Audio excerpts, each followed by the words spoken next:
Hey bike farmers, thanks for clicking in. Yesterday I was at Harbor Freight and it got me thinking, I'm like, I should do a video on the essential items that I use when I tune up bikes in the Bike Farmer workshop. Most bikes can be fixed up with just a handful of tools you probably have laying around your house. So first things first is I bought new gloves and thought I'd share to you which gloves I like. These are the Hardy gloves, 9mm. These are the biggest, bestest, thickest ones you can get at Harbor Freight. This box of 50 gloves was like 15 bucks or something like that. I reuse them until they rip. When I'm in the van and it gets hot, they rip more, but in the shop, I mean, these two gloves could last me days. I might rip it on the next bike. I haven't tried the Park Tool ones. A lot of people use them.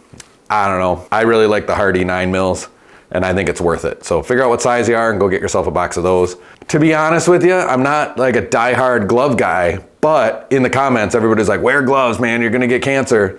And there's probably some validity to that. So wear gloves. I think I like wearing gloves more. I worked so many years without using gloves that I just don't even think about it. It's not like a high priority for me. But if I do wear gloves, those are the ones I like.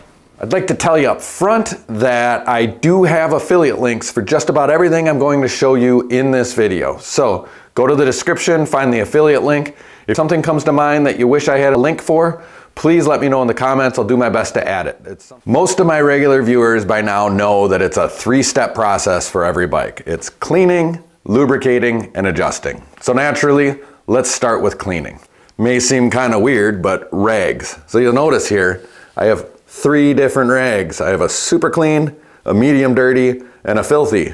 So this is like for wiping chains or grungy old brakes or anything that's just caked with grunge and grime and filth and yuck, and you know, this one's about to be thrown away, but it's still got a good purpose. This one kind of turns into a tack cloth. A lot of times this one's damp with like grease and lube and degreaser and whatever I'm using. And this one is good for wiping down rims or grungy frames or that kind of thing, because it doesn't make anything dirtier. Like this one might make things dirtier. This will still make things cleaner. And then this is for a final polish. Now, a lot of times you get through it with this one and there's like this, I don't know, it's almost like a film or a waxy buildup of some sort. This, you can just wipe that residue off and the frame is just beautiful and shiny on the other side. It's crazy. The guy that used to work for me would do all of his bikes this way. He was the best bike cleaner I've ever seen. It was unbelievable. His bikes would just shine and he hardly ever used the other stuff. I mean, he would just use a dirty rag. It was pretty amazing. But really, Dawn Power Wash. When you got a really grungy bike and it's just caked with filth and it's grease and old lube and dirt and dust and all that, Dawn Power Wash, you just spray it on and wipe it off and you're good to go. You're gonna be down to bare paint before you know it. This stuff is a great light degreaser, polish, cleaner, do it all. People are gonna be commenting. You can make your own. It's just water, Dawn, and IPA, isopropyl alcohol. I don't know, you can get it at Costco. It's cheap. Super easy. The way it comes out is amazing. I just buy it. Furniture polish. I know this blows everybody's minds, but it's just a waxy polish. Why wouldn't it work on bikes? I find that the cheap stuff works great. I think Behold is usually like half the price of the other stuff. It's really good. I mean, this is just what my grocery store ended up with. It used to be like Surefine or whatever the generic brand was. That stuff worked great. Behold is my new favorite. It's really that simple. Put this on and you wipe it off with your clean rag. This is like medium rag stuff. And then finally, get yourself some really good degreaser. I get the Finish Line speed degreaser. You can get Brake Clean from your parts store. That stuff's like really intense. Might be a little too aggressive, but it'll do the trick. Any really good high-powered degreaser does what this doesn't. So like for spraying out shifter pods and that kind of really gunky stuff. That's about it for the cleaning stuff. You know, if you have a bike wash station or you live in a warmer climate and you want to hose the bikes down outside, that's okay. I think it's a big pain in the butt to wait for them to dry and everything's dripping and whatever. I just clean bikes in the stand. This is what I use. So after the bike and the wheels are all cleaned up, you got to get to the point where you're going to start fixing things. And it doesn't make any sense to start adjusting anything on a bike before you lubricate it, because as soon as you lubricate it, it's going to change the feel of everything. The cables are going to move differently. The brakes won't feel snappy. If the pivots aren't lubed and you start adjusting the tension, as soon as you lube them, that tension's going to be thrown off because everything's lubricated again. Clean, then lubricate, then adjust.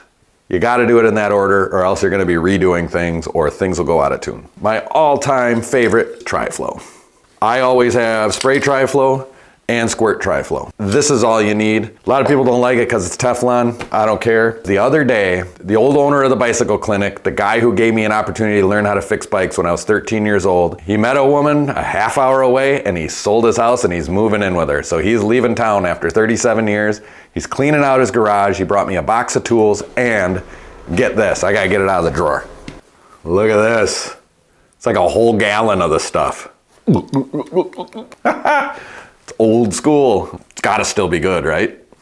Okay, next thing is get yourself a tub of grease. This is the Park Tool grease. Can't go wrong with that. I don't know, for many, many years at the bike shop, we just used blue marine grease. You know, anything that's really water resistant, marine grease or this stuff is gonna work great. It's mostly just used for threads and bearings, but you know, grease comes in handy for lots of other things too. And then you'll hear me using this stuff a lot. One step will save the day often. I think it feels like a diluted Tri-Flow. It's thinner. It really does bust things wide open. So a lot of times on shifter pods that aren't too far gone, things like that, or you know, kind of grungy derailleurs that aren't moving real good, spray some of this on there, it frees it right up. I usually try to use this early in the tune-up and kind of let it sit and work it a little bit and then maybe spray it with some air. And then I like to hit it with a coat of Tri-Flow because you get like a nice Teflon coating over it then. I don't know how much validity there is to that, but it feels right to me, so that's how I do it.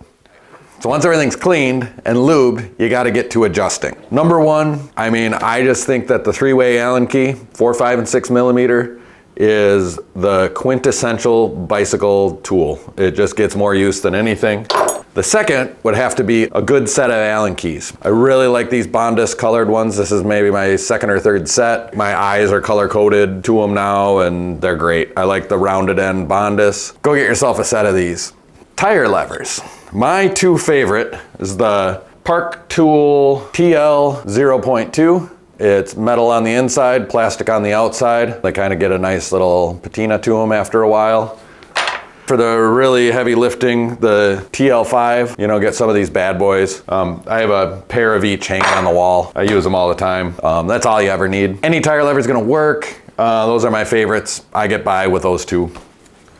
Good set of cone wrenches. Sorry, Park Tool, but these are my favorites. 13 and 15. It's gonna get you through most bikes. And then a good adjustable, this is an 8-inch medium size Craftsman adjustable wrench. This right here is going to adjust most hubs that I come across at least. And while we're talking about wrenches, get yourself a 3-way wrench like this. Brake pads and brakes, especially on older bikes, you'll use this thing all the time. You know, a lot of times you have to hold one and adjust with the other. Get yourself some ratcheting box end wrenches, combo wrenches. 8, 9, and 10 are the most used. Probably next would be 14 and 15. And 17 is a good one to have too for hubs. I just grabbed these 3, but you can see I got a whole set. The Park Tool ones are my favorite. I mean, I've tried a bunch of different ones. Frankly, I like the Park Tool ones the best. They come in a cool little tube. They're not that expensive. Go get yourself a set. So then you've got your grabby and cutty and clampy and that kind of thing. I think you can get away with 2 tools. Park Tool needle nose gets used all the time. It's got a cable end crimper, it's got cutter and a crimper and some, I don't know, like little round, what you call it, grabbers. It does a whole lot and it's got a really nice ergonomic handle. Big fan of the Park Tool NP6. Hosan cable cutter. Hosan C217, these are the best. I absolutely love them. They got a good feel. They last forever. They cut super clean. Can't say enough good things about the Hosan cable cutter. That's all you need. And screwdrivers. You've heard me talk in a couple of videos about JIS. This isn't actually a Phillips head, although it looks just like a Phillips head, but it's JIS2. This is a Hosan. This is my favorite screwdriver. I also have, this is also, I believe, JIS. This is a great screwdriver too. I don't know what kind it is. It might actually be Hosan too. I like this ball end. It's got a nice feel, but it's a little big. I always have a big flathead for prying stuff. It's the same as whatever that red thing was. You know, just an assortment of other ones, but you want a little JIS or Phillips head and then a little flathead too for prying stuff. This one's kind of my medium size one, and I have size smaller in these too. And really, that's about it. Allen keys, needle nose pliers, screwdrivers, a couple box end wrenches. and you can get through most stuff on a bike. I would say with everything that I've shown you here, that gets through 90% of what I do in a day on bikes. There are times that I tune up a bike where I use 2 tools. It's mostly just lubing and wiping. You know, you can disconnect the cables, lube it, you know, maybe a screwdriver to adjust some limit screws, a 5mm Allen key to tighten up some cables. Sometimes bike tune-ups are extraordinarily simple. It just takes the time to, you know, get around to it, throw it in the stand, clean it, lube it, and adjust it. I hope that helps. I think I have an affiliate link for just about everything that I showed you here. If you see something in this video and can't find an affiliate link in the description, please let me know in the comments. I'll do my best to add it. I try to have the affiliate links in the description of all my videos. Of course, you can go buy a Park Tool toolkit that gives you all the bike specific tools that you'll need. I also have a link to the AK5. That's my favorite one. I think it's the best value. It really gets you a lot of what you see here. It gives you enough to get started, that's for sure. It really helps the channel out when you're buying stuff through those affiliate links.